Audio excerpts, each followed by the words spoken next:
பழமையான கிராமமான வீரன்பட்டி அருகே ஒரு பழைய மாளிகை இருந்தது. அங்கு யாரும் செல்ல தைரியப்படுவதில்லை என்று கூறிய போதும் அங்கு ஆவி ஒன்று உலவுகிறது என்று அனைவரும் நம்பினர். ஒரு நாள் அந்த மாளிகையின் மர்மத்தை அறிய ஆர்வமுற்று குமாரன் என்ற இளைஞன் இரவில் அங்கு சென்றான். மாளிகையின் கதவைத் திறந்தவுடன் அங்கே காற்று வினோதமாக வீசியது.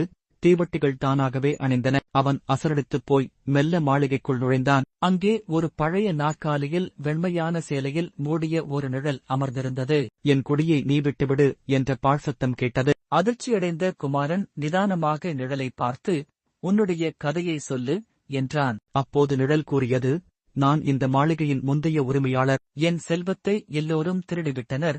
நான் அதை மீண்டும் பெற முடியாமல் மரணமடைந்தேன். குமாரன் அதன் சொத்தை மீட்டுத் தருவதாக உறுதியளித்தான். அதன்பின் ஆவி அமைதியடைந்து மாயமானது. அதன் பிறகு மாளிகை மீண்டும் எல்லோருக்கும் பாதுகாப்பான இடமாக மாறியது. சந்தேஷம், பயம் உண்மையை மறைக்க முடியாது. நேர்மையான செயல் அதனை வெல்லும்.